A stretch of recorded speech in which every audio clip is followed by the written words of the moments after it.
পরিশ্রম করেছে। আপনারা জানেন যে আমরা হাইকোর্টে কোনো রিট করি নাই। গণ অধিকার পরিষদ আমরা নির্বাচন কমিশনের কাছে চিঠি দিয়েছিলাম এবং তাদের কাছে আমরা জানতে চেয়েছিলাম, সেই সময় কিন্তু তারা আমাদের চিঠি কোনো উত্তর দেয়নি। আমরা পরবর্তীতে আমরা এক সপ্তাহ আগে আমরা জানতে চেয়েছি যে কেন গণ অধিকার পরিষদ সকল শর্ত পূরণ করার পরেও নিবন্ধন পাবে না। তারা সেই চিঠির জবাব দিয়েছে এবং আমাদেরকে বলা হয়েছিল যে আমাদের কয়েকটি উপজেলা কমিটি জমা দেওয়ার জন্য আজকে আমরা আমাদের সকালবেলা আমাদের যে সকল কাগজপত্র চাওয়া হয়েছিল আজকে সকালে আমরা আমাদের দলের পক্ষ থেকে সেই সমস্ত কাগজপত্র জমা দিয়েছি। প্রিয় সাংবাদিক ভাইরা, এ পর্যায়ে বক্তব্য রাখবেন গণ অধিকার পরিষদের আইনজীবী অ্যাডভোকেট এরশাদ সিদ্দিকী। প্রিয় সাংবাদিকবৃন্দ, আপনারা দেখেছেন যে গণ অধিকার পরিষদ রাজপথ থেকে উঠে আসা একটি দল।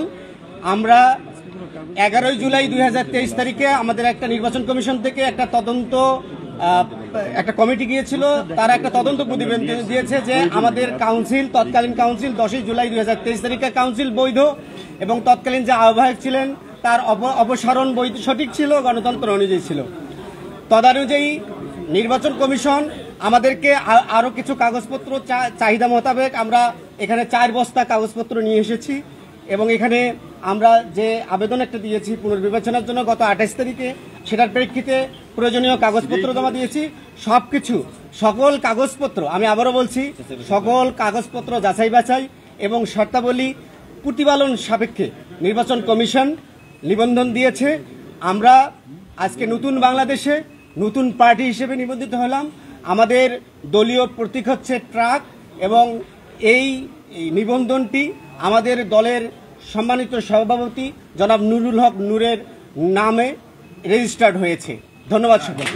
প্রিয় সাংবাদিক ভাইরা, এ পর্যায়ে কথা বলবেন গণ অধিকার পরিষদের সংগ্রামী সভাপতি ডাকসুর সাবেক ভিপি জননেতা নুরুল হক নূর।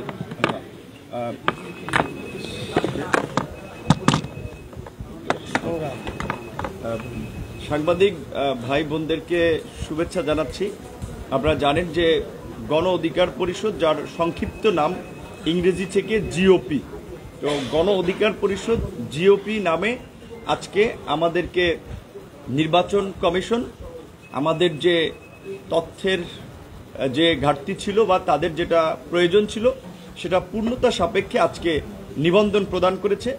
আমরা নির্বাচন কমিশনকে ধন্যবাদ জানাই। তাদের বিরুদ্ধে, এই নির্বাচন কমিশনের বিরুদ্ধে অনেক অভিযোগ ছিল, এখনো আছে। তারা এই 24 সালের ভুয়া নির্বাচনে তারা সরকারের সহযোগী ছিল। বাস্তব কথা, বিগত 15 বছরে যেভাবে ফ্যাসিবাদ রাষ্ট্রের সমস্ত প্রতিষ্ঠানগুলোকে দখল করেছে, সেখানে প্রতিষ্ঠানের মধ্যে থেকে অনেকের জন্য কাজ করাটা কিছুটা অসম্ভব ছিল, এটা সত্য। তার মধ্যেও নির্বাচন কমিশন একটা সাংবিধানিক প্রতিষ্ঠান, তাদের স্বকীয়তা এবং স্বতন্ত্রতা রয়েছে কাজের। তারা চাইলে স্বাধীন সিদ্ধান্ত নিতে পারত। বিশেষ করে আপনারা জানেন যে গত বছর নির্বাচন কমিশনে 92টি রাজনৈতিক দল নিবন্ধনের জন্য আবেদন করে। তার মধ্যে 2টো রাজনৈতিক দল, গণ অধিকার পরিষদ এবং এবি পার্টি, সমস্ত শর্ত পূরণ করায় তাদেরকে নির্বাচন কমিশন নিবন্ধনের জন্য তাদের বিবেচনায় রাখে। কিন্তু তৎকালীন সরকারের গোয়েন্দা সংস্থা এবি পার্টি এবং গণ অধিকার পরিষদকে নিবন্ধন দিতে নিষেধ করায় নির্বাচন কমিশন আসলে নিবন্ধন দেয়নি। এমনকি আমরা ধারাবাহিকভাবে যে আমাদের কার্যক্রমগুলো করে আসছি, আমরা যে গত 28শে অগস্ট আমরা পুনর্বিবেচনার জন্য একটা দরখাস্ত দিয়েছিলাম, সেখানে আমাদের ক্রোনোলজি কিছু কথা আপনাদেরকে একটু জাস্ট জানাচ্ছি। সেখানে আমরা বলছিলাম যে গত 26/5/2022 সালে রাজনৈতিক দলসমূহের নিবন্ধনের নিমিত্তে যে গণবিজ্ঞপ্তি জারি করা হয়েছিল, সেটার প্রেক্ষাপটে আপনার আরপিওর সকল শর্ত পূরণ করে গণ অধিকার পরিষদ 30/10/2022 সালে গণ অধিকার পরিষদের মিটিংয়ের অথরিটি নিয়ে গণ অধিকার পরিষদের সদস্য সচিব হিসেবে আমি মোহাম্মদ নুরুল হক নূর নির্বাচন কমিশনে নিবন্ধনের জন্য আবেদন করি। নির্বাচন কমিশনের যে শর্ত ছিল 3টি শর্ত। এই যেহেতু নিবন্ধনের বিষয়টি আপনার 111-এর সময় বা 1/11 সরকারের সময় সিদ্ধান্ত হয়, তো তো কাজেই সেই সময় অনেকগুলো শর্তের মধ্যে একটি শর্ত ছিল যে কোনো সাবেক সংসদ সদস্য থাকা কিংবা কোনো নির্বাচনে অংশ নিয়ে একটা নির্দিষ্ট ভোটের হার। 3 নম্বর শর্ত ছিল যে 1/3 জেলা কমিটি এবং 100 উপজেলা কমিটি। তো আমরা যেহেতু নির্বাচনে অংশ নিতে পারি নাই, সাবেক এমপিও বলতে গেলে নাই, আর এটা শুধুমাত্র প্রথমবারের জন্য প্রযোজ্য ছিল। বর্তমান প্রেক্ষাপটে নির্বাচন কমিশন 1/3 জেলা এবং শতাধিক উপজেলা কমিটির কার্যকারিতা এবং প্রত্যেকটা উপজেলায় 200 সমর্থক সহ সেইটি বিবেচনা করছে। সেই জায়গা থেকে আমরা 114টা উপজেলার তালিকা নির্বাচন কমিশনে দিয়েছিলাম। আমরা 28টা জেলা কমিটির তথ্য নির্বাচন কমিশনে দিয়েছিলাম, যদিও আমাদের জেলা কমিটি রয়েছে 56টা এবং সমস্ত উপজেলায় মোটামুটি কার্যক্রম আছে। সক্রিয় রাজনৈতিক দল হিসেবে আপনারা গণমাধ্যম সবাই জানেন। কিন্তু আমরা নিবন্ধনের আবেদন করার পরে আমরা নিবন্ধন পাইনি। মূলত নিবন্ধন না দেওয়ার জন্য তারা আপনার বিভিন্ন ধরনের অজুহাত দেখিয়েছিল। তো তারই প্রেক্ষাপটে আমরা আপনার 11/7/2023 তারিখে গণ অধিকার পরিষদের আপনার কার্যক্রম এবং কার্যালয় যাচাইয়ের জন্য নির্বাচন কমিশন থেকে একটা তদন্ত করে। সেই তদন্ত কমিটি স্পষ্টভাবেই প্রতিবেদন দিয়েছিল যে গণ অধিকার পরিষদের যে আপনার এখানে তার প্রতিবেদনের শেষ অংশটি ছিল এইরকম যে নির্বাচন কমিশনের একজন উপসচিব আইন শাখার দায়িত্বে, যিনি একজন জেলা ও দায়রা যুগ্ম জজ, অতিরিক্ত জজ, তার প্রতিবেদনে ছিল এরকম: শেষে যে বর্ণিত রাজনৈতিক দল নির্বাচন কমিশনে আবেদনের সাথে কেন্দ্রীয় আহ্বায়ক কমিটি দাখিল করেছে। 1 জুলাই 2023 সালে দলের জরুরি সভায় গঠনতন্ত্র অনুযায়ী আহ্বায়ককে অপসারণ করার ফলে বর্ণিত আহ্বায়ক কমিটি বর্তমানে অস্তিত্বহীন এবং অকার্যকর।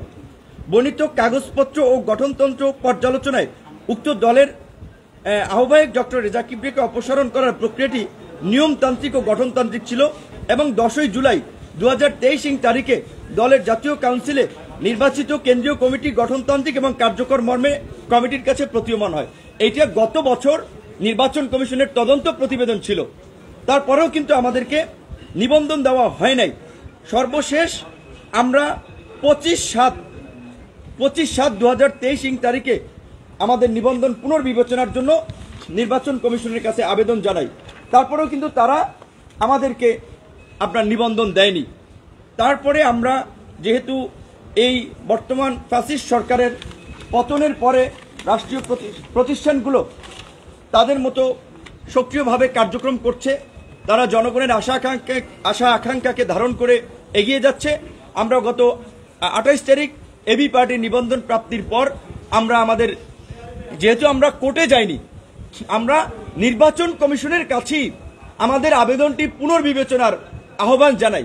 নির্বাচন কমিশন সমস্ত তথ্য এবং সবকিছু পর্যালোচনা করে তারা নীতিগতভাবে সিদ্ধান্ত নিয়ে আমাদেরকে নিবন্ধন দিয়েছে। সাংবাদিক ভাইদেরকে, বিশেষ করে দেশের মানুষকে একটা বিষয় আমরা পরিষ্কার করতে চাই। আপনারা জানেন যে গত সরকার কিভাবে রাজনীতিবিদদেরকে কোরবানির গরু ছাগলের মতো কিনে নির্বাচনে নিয়েছিল, নানান ধরনের আর্থিক সুযোগ সুবিধা প্রলোভন দেখিয়ে নির্বাচনে জোর করে এক প্রকার নিয়েছিল। সেই আমাদের বিখ্যাত মেজর জেনারেল সাহেবের কথা আপনারা জানেন, আপনারা বীরুত্তম সাহেবের কথাও জানেন, আমি আর নাম বলতে চাই না, এই সমস্ত লোকদের কথা আপনারা জানেন।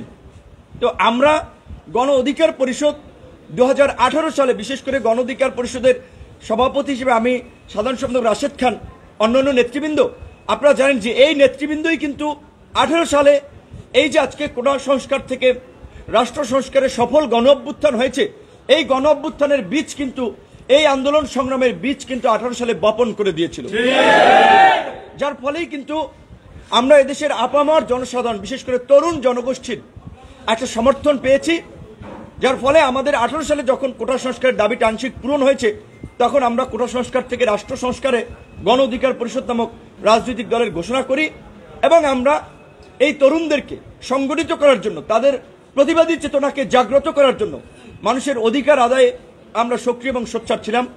হামলা, মামলা, নির্যাতন, নিপীড়নও কিন্তু আমরা দমে যাইনি। আমরা দৃঢ়ভাবে বিশ্বাস করি পুরানো জঞ্জাল সরাতে নতুনদের আগমনের কোনো বিকল্প নাই। আজকে যেই তরুণরা বিপ্লব ঘটিয়েছে, গণ অভ্যুত্থান ঘটিয়েছে, এই তরুণরাই পারবে আগামীর বাংলাদেশকে সঠিক পথে পরিচালিত করতে।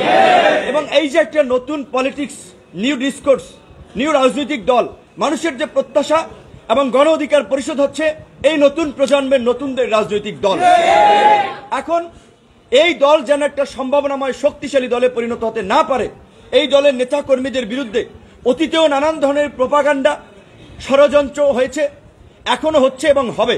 কিন্তু আমরা পরিষ্কারভাবেই বলতে চাই, শেখ হাসিনার ফ্যাসিবাদকে মোকাবেলা করেই কিন্তু, শেখ হাসিনার সাথে লড়াই সংগ্রাম করেই কিন্তু আমরা আজকের এই অবস্থানটা তৈরি করেছি।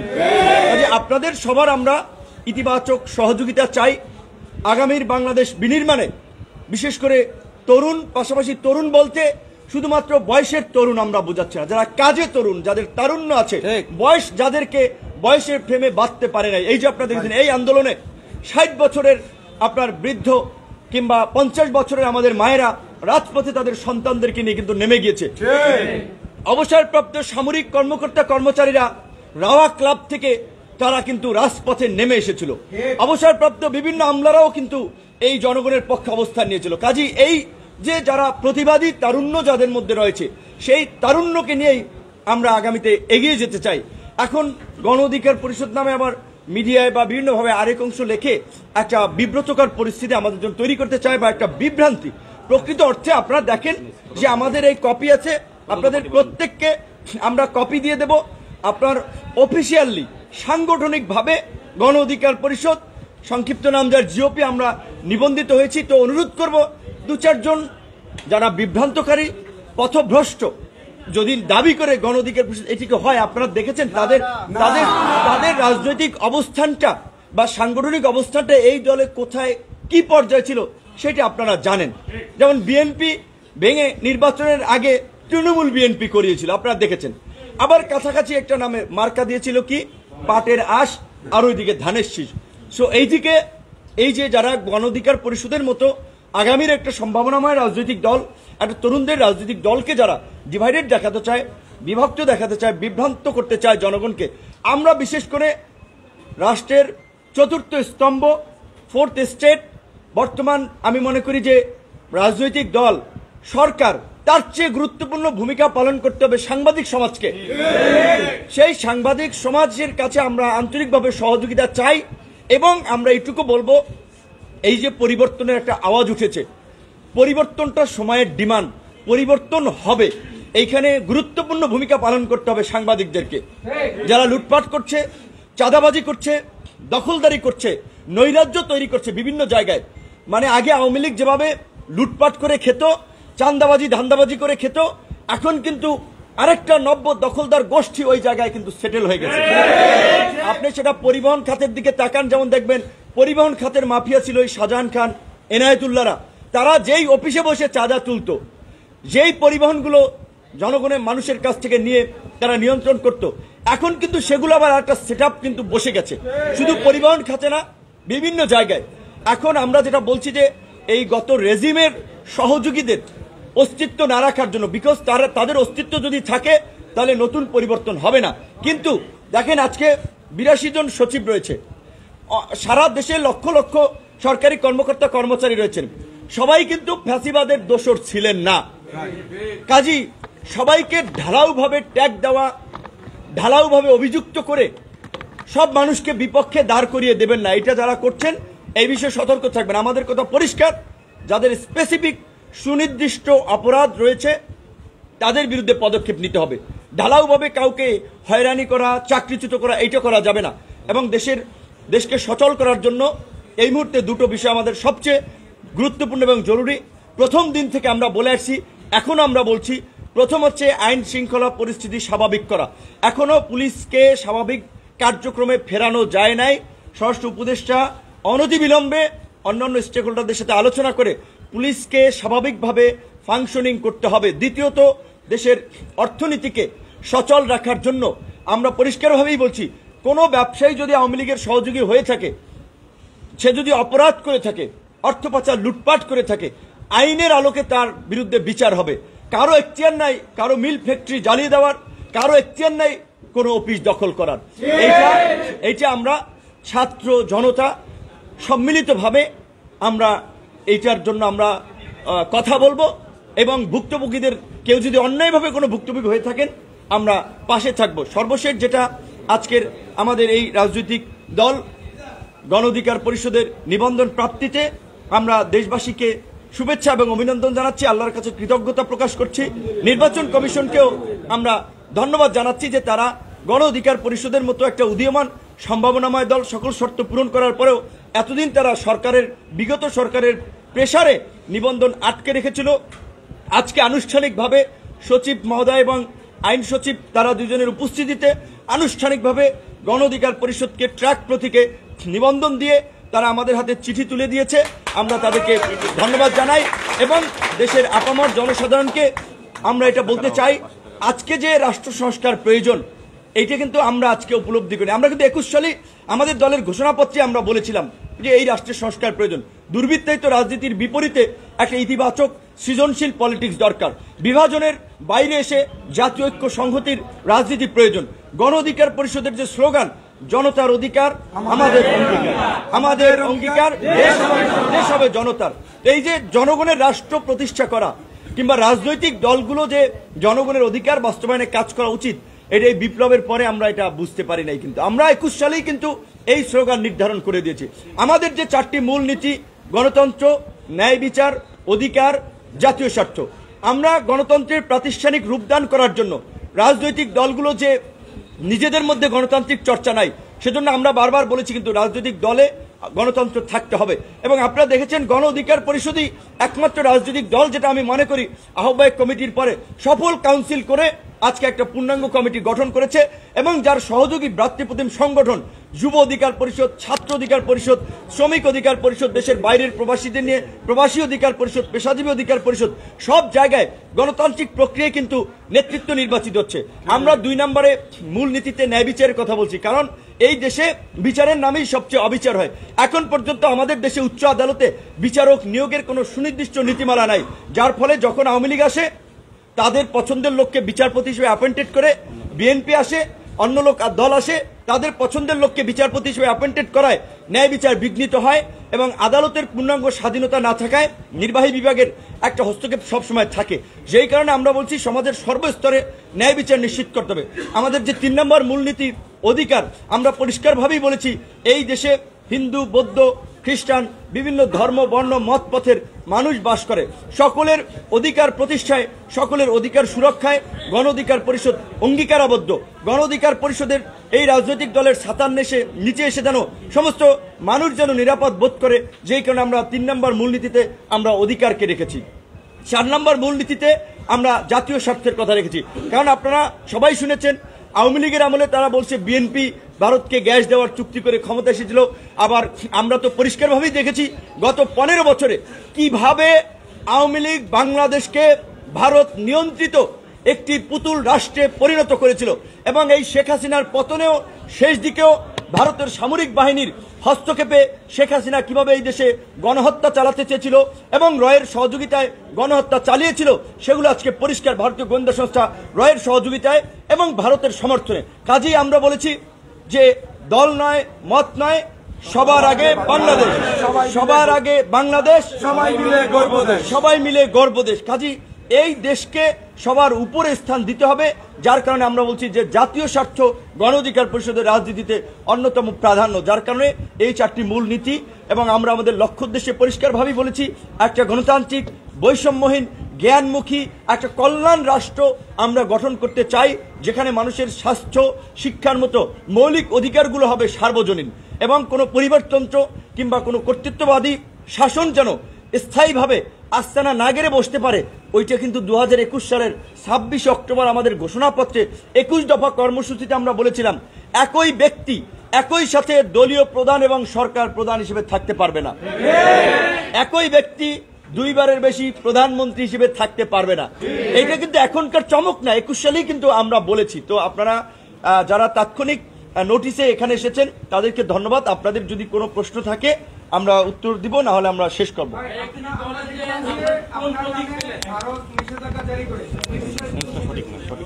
আচ্ছা, প্রথমত দেখেন, আমরা পরিষ্কারভাবেই বলেছি যে ওই গ্রামে মানুষ ধরেন হাসি ঠাট্টা করে বলে যে বউ পাল্টানো যায়, প্রতিবেশী পাল্টানো যায় না। তো এই যে আমাদের 4,500 বর্ডারের যে প্রতিবেশী ভারত, এই প্রতিবেশী কিন্তু আমরা পাল্টাতে পারবো না। তাহলে এখন প্রতিবেশীর সাথে যদি আমাদের বৈরী সম্পর্ক থাকে, তারাও ক্ষতিগ্রস্ত হবে, আমরাও ক্ষতিগ্রস্ত হব। তাই আমরা চাই আমাদের প্রতিবেশী রাষ্ট্র ভারতের সাথে বাংলাদেশের সরকার এবং বাংলাদেশের জনগণের একটা আন্তরিক এবং সুসম্পর্ক থাকুক। কিন্তু আমরা দেখেছি ভারতের শাসক গোষ্ঠী সবসময়ই বাংলাদেশকে তারা নিয়ন্ত্রণ করতে চায়, দাবিয়ে রাখতে চায়, বাংলাদেশের উপরে ছড়ি ঘোরাতে চায়।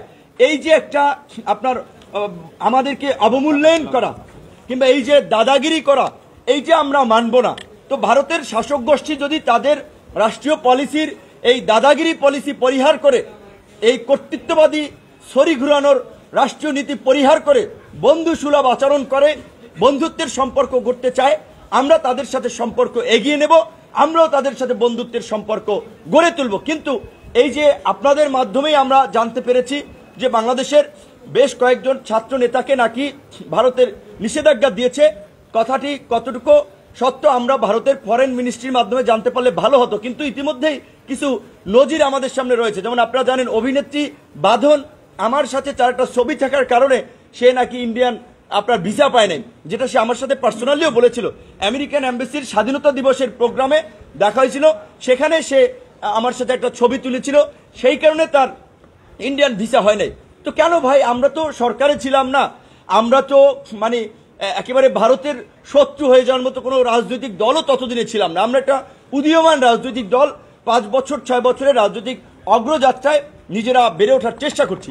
সেই ক্ষেত্রে এরকম উদীয়মান শক্তি রাজনৈতিক দলগুলোকে যদি ভারত বন্ধু না মনে করে, তাহলে বাংলাদেশের জনগণের সমর্থন তারা হারাবে। আমরা আশা করি যে ভারতের এই ধরনের ভ্রান্ত নীতি যদি থেকে থাকে, সেটা ভারত প্রত্যাহার করবে বা সুবিবেচনা করবে। ধন্যবাদ সবাইকে।